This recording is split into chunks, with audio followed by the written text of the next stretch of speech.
It's been 15 years since 12-year-old Jaliek Rainwalker vanished.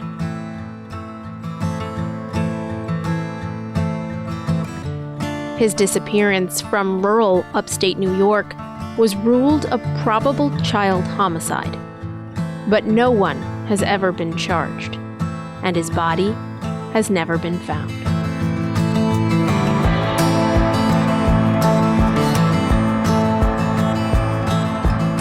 This is Rainwalker, the Lost Boy.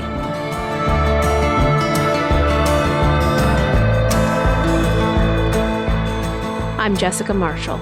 And I'm Wendy Libertor.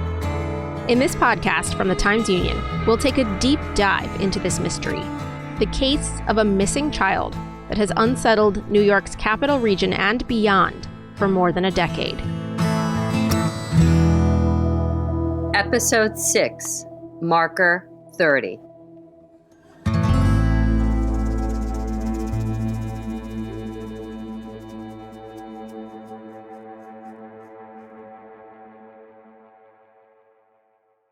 Before we begin, a word of caution. The story we are about to tell involves situations that may be very disturbing to some listeners. So please take care as you listen.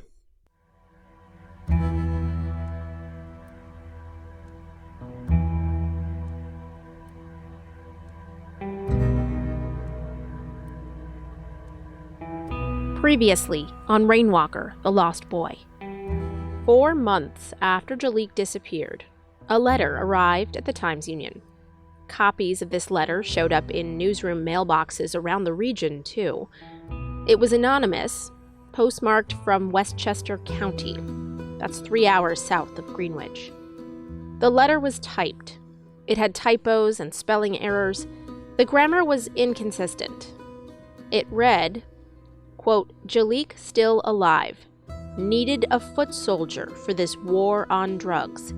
Picked him up, Route 40, Post 30. He's okay, no fake. He says ask his mama and papa, who are the Macaroni family. My cat named Diamond. Why does Franti yell fire? Don't try to look, we are not there." There are many elements of this letter that were scrutinized, but one stood out in particular for police. This letter says Jaliek was allegedly picked up on Route 40, Post 30, the night that he disappeared. It's the corner of Route 40 and Hedgeman Bridge Road. That's exactly where you turn. I want her to know that this, if you're coming from Latham, this is where you turn. This is where we turn today, Jessica, to go into Greenwich. Okay. This is the turn. Gotcha. To go to Hill Street.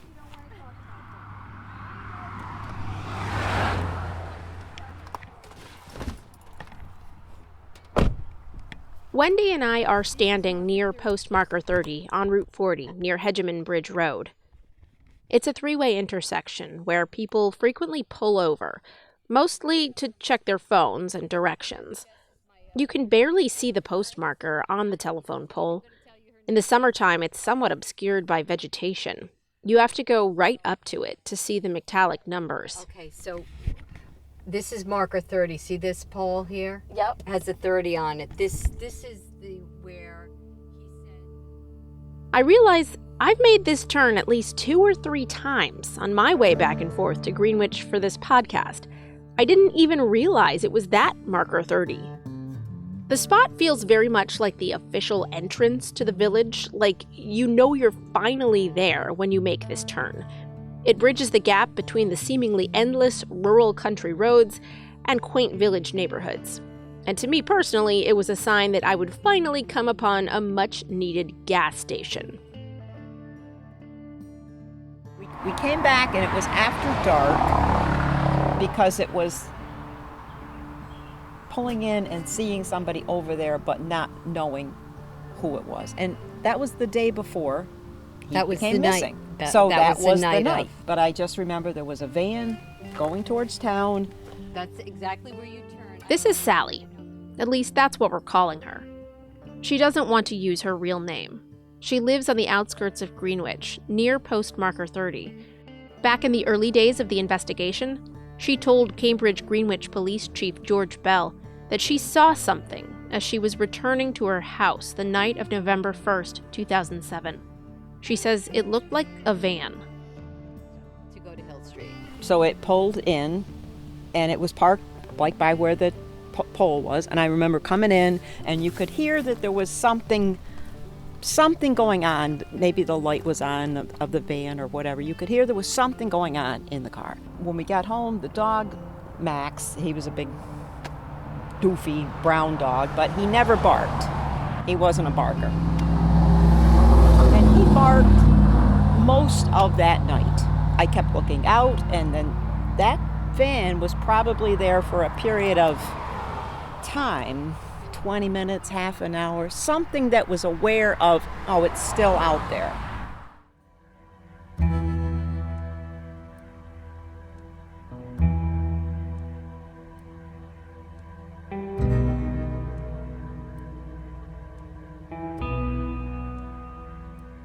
The anonymous letter sent in February of 2008 alleges that Jaliek was picked up by an individual or group of individuals at postmarker 30. Police say Jaliek's adoptive father, Stephen Kerr, told them he thought Jaliek could have run away to join a gang in Albany.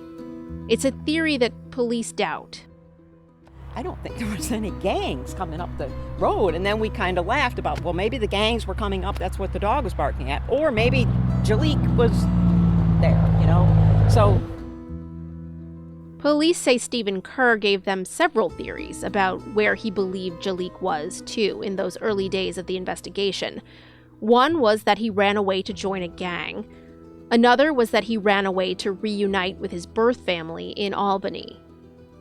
Stephen Kerr told the Times-Union in 2008 that he believed Jaliek ran away to join the black community in one of the region's 3 metro areas, Albany, Schenectady, or Troy.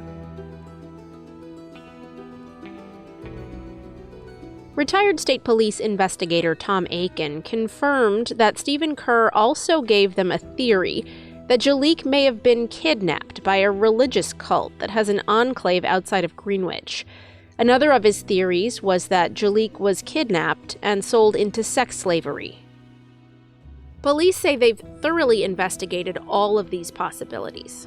Tom Aiken and George Bell have both said on record that they did not believe any of them are credible.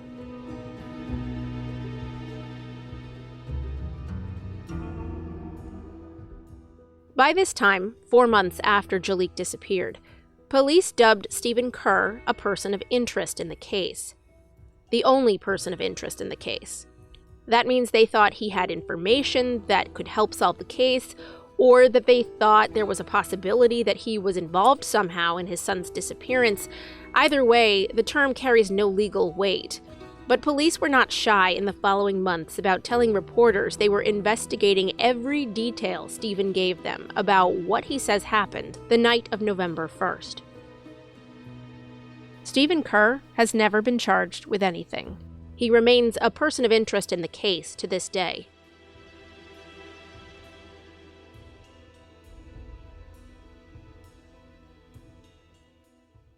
A week after the Jaliek is alive letter surfaced in early February of 2008, law enforcement got a warrant to search the 11 Hill Street house in Greenwich.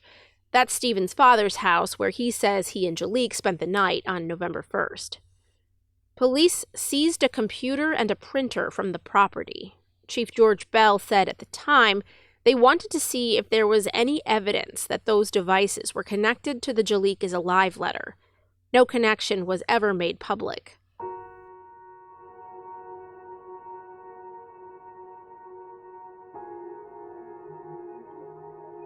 On the same day, state police divers searched an area of the Hudson River in Troy, near the site of the Troy Farmers Market. That's where Stephen and Jocelyn used to sell their wares. They came up empty. A few weeks later, in March of 2008, Chief George Bell told the media that they had Stephen Kerr's cell phone records analyzed by the FBI. Retired FBI Special Agent David Fallon was the one who worked on it. Back then it was, I would say, not relatively new, but sometimes we didn't know exactly what we had because we weren't up to speed on necessarily everything that a cell phone company could provide us. So you couldn't track somebody, second by second? We could theoretically ping their phone every second, but the data would get overwhelming, so it's usually done incrementally. I mean, knowing where somebody's phone is at all times, the cell phone companies know that, but law enforcement doesn't get access to all of those records. Fallon couldn't say much more, citing the fact that Jaliek's case is still an active investigation. But in 2008, Cambridge Greenwich Police Chief George Bell told the Times-Union that the data suggested, though did not prove, that Stephen Kerr may have been in South Troy that night, a spot that is significantly off the route from Red Robin to Greenwich that he said he took. That led to a series of searches in the South Troy area. The FBI also examined the letter Stephen Kerr says Jaliek supposedly left on the kitchen table in Greenwich. That was the note that read, quote, "Dear everybody, I am sorry for everything. I won't be a bother anymore. Goodbye, Jaliek." The FBI confirmed that it was Jaliek's handwriting, but they couldn't tell where or when it was written. Foster mom Elaine Person, who cared for Jaliek in the 6 days before he disappeared, says she doubts the note was related to Jaliek's disappearance. She says she thinks that note was part of an assignment for his homeschool program that he wrote at her house. Do you know for sure it was written at your house, though, the goodbye note? We could not swear to that in a court of law. What we do know is that Jaliek had homework to do, and one of the things that his father told us that he had to do was that he had to write letters of apology. And if you look at that letter, it is a letter of apology. And we believe once we saw it and read it, that it was a letter of apology to the kids at the school for him getting in trouble. In April of 2008, Texas EquiSearch came to town to assist with the searches. They came at the request of Jaliek's adoptive grandmother, Barbara Reilly. Texas EquiSearch is a volunteer horse-mounted search and rescue team. They've done searches for famous missing persons like Natalie Holloway. They didn't find her, but they found others, people who were missing for months. EquiSearch brought high-tech drones and underwater sonar equipment to search for Jaliek in the Battenkill River and in portions of the Hudson. The searches yielded nothing that was made public. We'll be right back.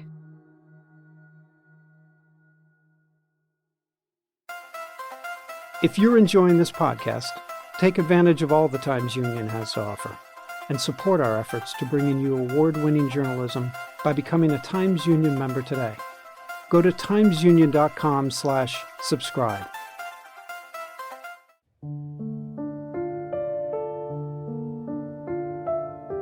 Welcome back to Rainwalker, the Lost Boy. In these months after Jaliek disappeared, Barbara Reilly and her husband Dennis were fixtures at searches. They spoke to reporters as often as they could. They worked with foster parents Elaine and Tom Person on searches and events with their Find Jaliek task force. Barbara camped out at a cafe in Greenwich every week, hoping someone would come in and share some new information. So have you come to terms that Jaliek is probably dead? Yes. I feel that he was killed on November 1st, 2007. On Zoom from her home in Florida, she told us she refuses to give up the search for Jaliek's remains. My backstory is when I was in high school, I had a child, gave him up for adoption. And I kept thinking, what if my child, it was 12 years old, and I learned through the media that he had disappeared and possibly was dead. How would I feel? Who would be searching for him? By April of 2008, Barbara and her husband were the only family left participating in searches and cooperating with law enforcement.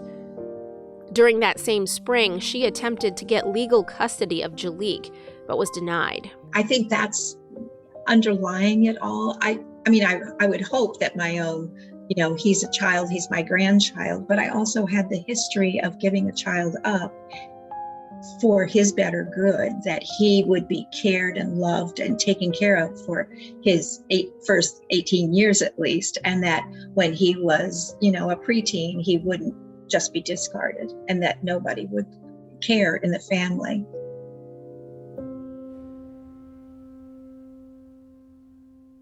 By July of 2008, Barbara was no closer to answers. In a fit of restlessness, she decided to drive the route Stephen says he took from the Red Robin to Greenwich. She went with 2 friends. They ended up at the house on Raven Way at about 9 p.m. on an early July evening. That's the 400-square-foot cabin where Jaliek used to live on the outskirts of Greenwich. Stephen and his wife Jocelyn had moved to Vermont months earlier, so the house was empty. They still owned it, though. It's probably a few minutes after 9, and it's dark, and I got out a flashlight, and I went up to the door, and it wasn't locked, and it was ajar. It was just open an inch or two. So I pushed it open, and I walked in, and there was a couple pieces of furniture downstairs. It's a tiny home, as I think 20 by 20 feet. And then there was a ladder for a staircase, and I went up because I knew Jaliek's sleeping area. And I went up, and there were his toys just kind of scattered in his area, just kind of looks like somebody had just chucked them up there. And then there were 2 like piles of laundry. And in one pile, I just shone the light, and there was this bright yellow, and I could see it was the yellow fleece.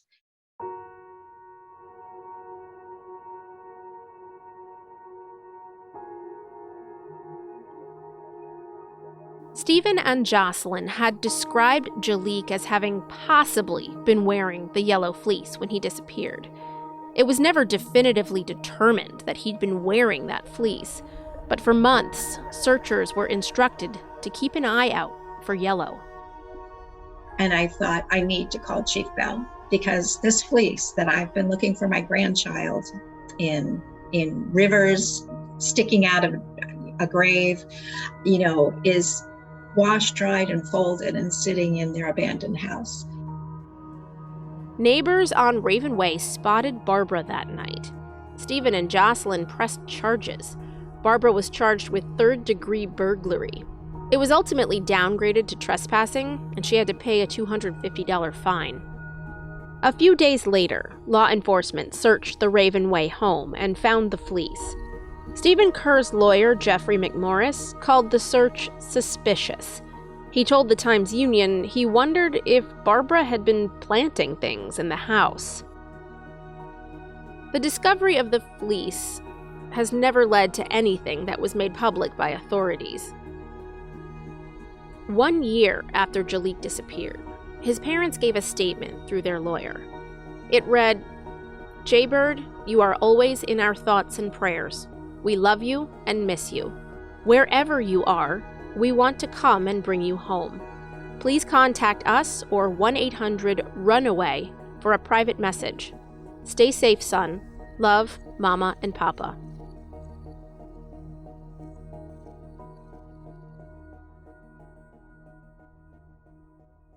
During the next 4 years, law enforcement would continue to receive tips. Some of them led to searches. They searched a dangerous portion of the Battenkill called the Hellhole in 2010. They searched the house on Raven Way again after new owners consented. Several lookalikes were spotted throughout the region. One of them resembled Jaliek so much that Chief George Bell said they had to give the teen a document to carry with him, proving he wasn't Jaliek if he'd been approached. Jaliek's case was featured on 2 national television programs, CNN's Missing in America in 2011 and TV1's Find Our Missing in 2012. Some who know Jaliek fear the worst. It's hard. I can't give him a hug or can't sit down and talk with him. I can't say, I love you to him. In December of 2012, 5 years and 1 month after Jaliek disappeared, Cambridge Greenwich Police Chief George Bell called a press conference. The investigation remains very active and has never been considered a cold case. Several individuals have been thoroughly investigated and eliminated via alibi or polygraph examinations. The status of this case, as of this reading, has been changed from a missing person, is now considered a probable child homicide.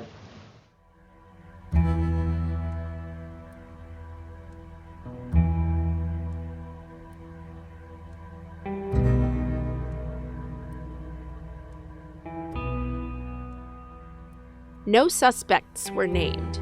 Stephen Kerr and Jocelyn McDonald issued another statement through their lawyer, saying they were, quote, dismayed and discouraged at the elevation of the case to a homicide investigation. The statement read, quote, despite everything that law enforcement has had to say, we know that he is out there and will return to us someday, unquote. Chief Bell told the Times-Union and other reporters that he was receiving no cooperation from Jaliek's parents, and that Stephen Kerr was still very much a person of interest in the case. Barbara Reilly and her husband Dennis stood by at the announcement. We just need some closure. We need to know where our grandchild is, or what happened to him. He's got to be somewhere. A child, no one disappears. You know, Jaliek was here November 1st, and November 2nd he was gone. So what happened in that time span? That's all we need to know.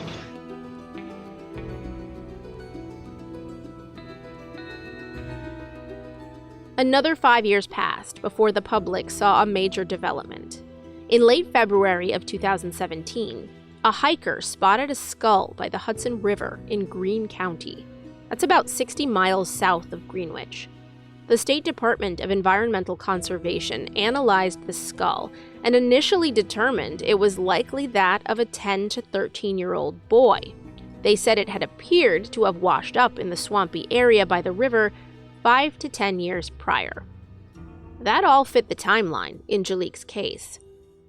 But 2 months later, forensic analysis revealed it was not Jaliek. The state police said it was the remains of an unidentified 20 to 50-year-old male. A year later, Cambridge Greenwich Police Chief George Bell died of a heart attack. He had a 39-year career in law enforcement, but he never solved Jaliek Rainwalker's disappearance.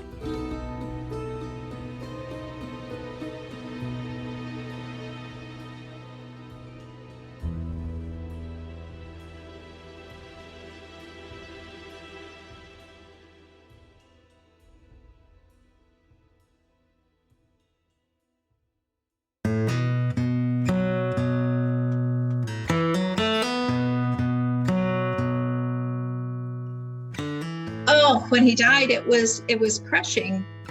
Barbara Reilly had spent 11 years communicating with Bell on a near daily basis. And he and I became friends, basically. I mean, although it was still very professional. I never called him George. I always so many people would call him George, but you know, to me, he was still Chief Bell because he was still the person who I relied on to try his best to find my grandchild. Former Times-Union reporter Dan Higgins had also spent a lot of time with Bell in those early days of the investigation. If I couldn't get him on the phone, I would just leave the TU and I would drive to Washington County and I would just sit in the police station, and eventually, you know, George would show up and he would kind of joke and roll his eyes and say, oh, the press is here, it's Higgins. And he always teased me about being from Buffalo because he couldn't understand why anyone in their right mind would live in Buffalo, New York. Higgins says there was one particular moment he spent with Bell that sticks in his mind. There's a giant map of Greenwich and the surrounding area on the wall at the police station. Wendy and I saw it there too. It's huge, and there's a lot of green. George pointed to the map and he said, one of our big problems here is that you're looking at the search area. And it was just hundreds of square miles of forests and lakes and rivers and towns. And it just really gave me a sense of the enormity of the problem. Higgins says Bell was very candid about what he believed happened to Jaliek on the night of November 1st, 2007. But he also recognized that, he was a law enforcement officer and he needed evidence, and this wasn't an action movie, and he couldn't just go in and, arrest someone on a hunch. Bell spoke openly on the record, too, of his frustration over the case. Here he is on Find Our Missing in early 2012. There's not one spatter of blood that we found, not one hair follicle or anything like that that could lead us to say there was foul play.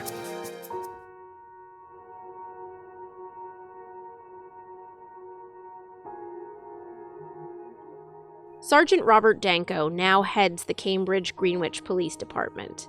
He took over after Chief Bell died. Well, Chief he was old school. He was, he was from a different breed of police. He did it for 40 years. He was dedicated and, very community oriented. And this case pretty much defined him. He lived and breathed it every day. And he was relentless at working at it. Despite a lack of resolution during Bell's lifetime, police say that they believe their investigation has produced a solid homicide case. There's more to this case I can't tell you than I could possibly even begin to tell you. Retired state police investigator Tom Aiken says he won't even tell his wife about this case. This would actually be one of the very few cases, and she's heard a lot of bad ones, that there's a lot she doesn't know about this case because I could never even tell her. Aiken says he provided information on the investigation into Jaliek's disappearance to the Washington County DA until he retired in 2014. He keeps tabs on it from his home in South Carolina. It's not a cold case, he says. He thinks it's prosecutable and winnable, even though there's never been a body recovered, nor a suspect named. He worries that precious time is ticking by every day. Not only are we all retiring or dying or leaving areas, but the more years you're away from a case, the more you forget about the case. And you have a lot to refresh yourself with catching up on reports, interviews, details, and whatever any prosecutor wants to ask you.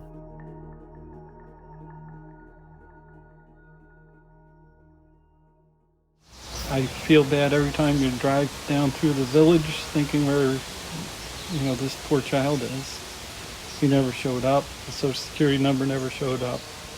No sightings, no anything. Yeah. Kevin Courtwright was the Washington County District Attorney when Jaliek disappeared. He's retired now. Wendy met up with him at his house in Greenwich. They talked about Jaliek's case over iced tea on his patio. They ran after every lead possible.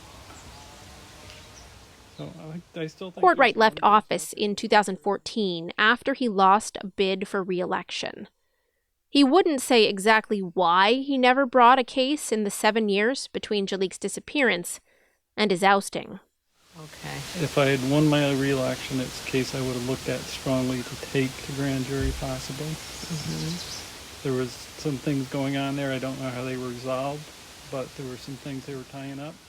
The Democrat lost his bid for re-election in 2013 to Republican Tony Jordan. So what would it take to bring it to the grand jury? Well, I can't comment on that as an ongoing investigation. Current Washington County DA Tony Jordan wouldn't tell us much. I know our law enforcement is diligently working, and these things eventually work out. To try a murder case, as Jaliek's is suspected to be, Jordan says you've only got one shot against a defendant. If the grand jury returns no true bill or a jury of peers at trial acquits, that's the end of it. Jeopardy attaches, and if future evidence comes forward or additional evidence comes forward, you're precluded from going forward. Jordan wouldn't say much more, but he bristled at the notion that Jaliek's is a cold case, even after 15 years.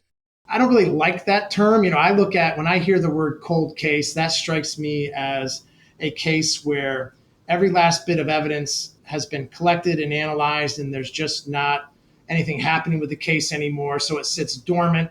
And then hopefully years later, for instance, the Golden Gate killer, something comes up that was previously unknown, or even the Unabomber, right? Some more nationally recognized examples where all of a sudden something comes forward that was previously not known, and they go back and relook at the file.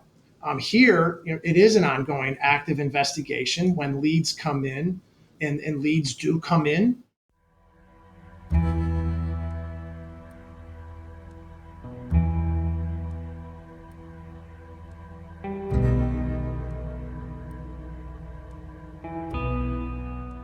The day after we talked to Washington County DA Tony Jordan, we learned that the state police were conducting a search of a wooded area in South Troy in connection with the Jaliek case. It was July of 2022, and it was the first public update on the case in 5 years. State police would not discuss what, if anything, came from the search. It was conducted near the South Troy Dodgers baseball fields. That's 34 miles south of Greenwich. The only thing police would say? The search was prompted by a tip.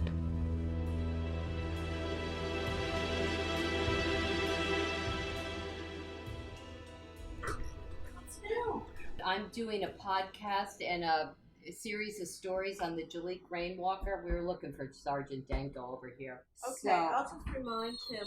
There he is. Oh, there he is. Okay. Anyway. A few days later, Wendy and I stopped by the Greenwich police station to see if we could catch Sergeant Robert Danko.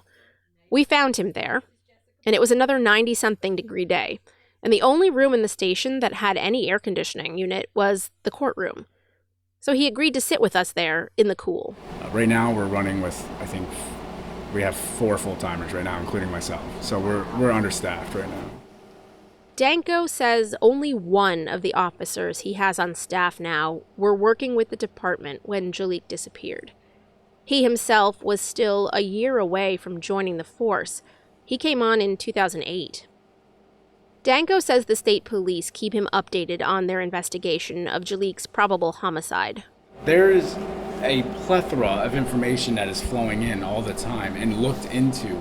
And it's sad because, obviously stuff is law enforcement sensitive, so there's only so much that we share to the public. But, what the public is not seeing is that behind the scenes, this case is still going strong.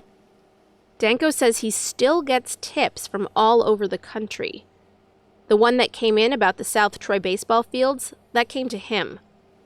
He passes on the ones he finds credible to the state police.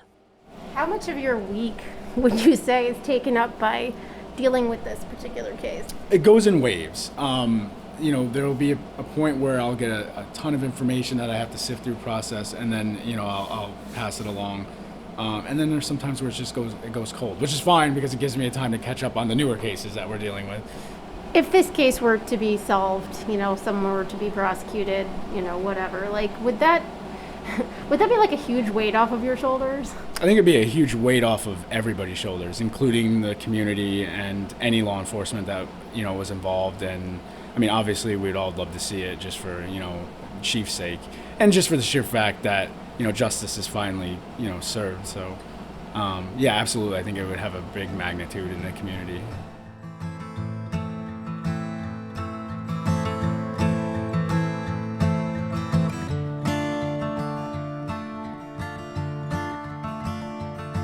Next week, on our final episode of Rainwalker, The Lost Boy, we'll join the most recent search for Jaliek. If you see anything, don't touch it. Just stop and call me over, okay?